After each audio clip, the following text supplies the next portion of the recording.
ರಾಜಧಾನಿ ಬೆಂಗಳೂರಿನಲ್ಲಿ ಬೆಳ್ಳಂಬೆಳಗ್ಗೆ ಚಿಟಿ ಮಳೆ ಆರಂಭವಾಗಿದೆ. ಈ ಮೂಲಕ ಬೇಸಿಗೆ ಕಾಲದಲ್ಲಿಯೂ ಮಳೆ ಅಥವಾ ಚಳಿಗಾಲದ ಅನುಭವ ಜನರಿಗೆ ಆಗ್ತಾ ಇದೆ.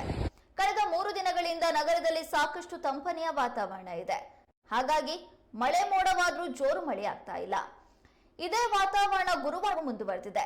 ಬೆಳಗ್ಗೆಯಿಂದಲೂ ಮೋಡ ಮುಚ್ಚಿದ್ದು 8 ಗಂಟೆ ಬಳಿಕ ನಗರದ ವಿವಿಧ ಪ್ರದೇಶಗಳಲ್ಲಿ ಜಿಟಿ ಮಳೆ ಆರಂಭವಾಗಿದೆ.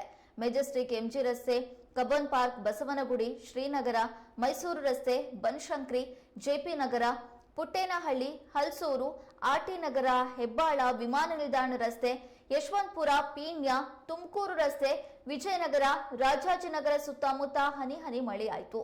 ಮೋಡ ಕವಿದ ವಾತಾವರಣವಿದ್ದು ಆಗಾಗ ಮಳೆರಾಯ ಎಂಟ್ರಿ ಕೊಡ್ತಿದ್ದಾನೆ. ಆಗ್ನೇಯ ಅರಬ್ಬಿ ಸಮುದ್ರದಲ್ಲಿ ಉಂಟಾಗಿರುವ ಮೇಲ್ಮೈ ಸುಳಿಗಾಳಿಯು ಪ್ರಸ್ತುತ ಕೇರಳ ತೀರದಿಂದ ಮರಾಠವಾಡದ ಕಡೆಗೆ ಚಲಿಸ್ತಾ ಇದ್ದು, ಇದರ ಪರಿಣಾಮ ಮುಂದಿನ 1 ವಾರದವರೆಗೆ ರಾಜ್ಯದ ಕರಾವಳಿ, ಮಲೆನಾಡು ಮತ್ತು ಉತ್ತರ ಒಳನಾಡಿನ ಜಿಲ್ಲೆಗಳಲ್ಲಿ ವ್ಯಾಪಕ ಮಳೆಯಾಗಲಿದೆ ಎಂದು ಹವಾಮಾನ ಇಲಾಖೆ ಮುನ್ಸೂಚನೆ ನೀಡಿದೆ.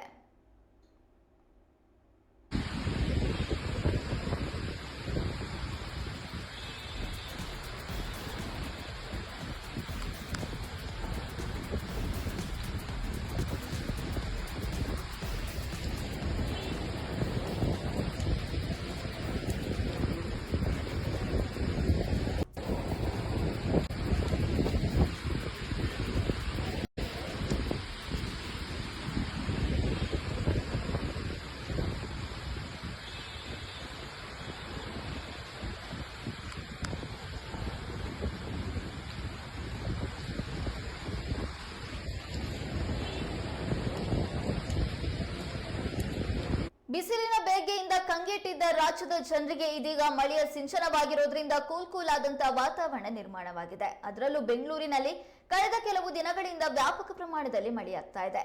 ಇವತ್ತು ಬೆಳಗ್ಗೆ ಕೂಡ 8 ಗಂಟೆ ನಂತರ ಮೋಡ ಕವಿದ ವಾತಾವರಣವಿದ್ದು ಇದೀಗ ಜಿಟಿ ಮಳೆ ಕೂಡ ಆರಂಭವಾಗಿದೆ.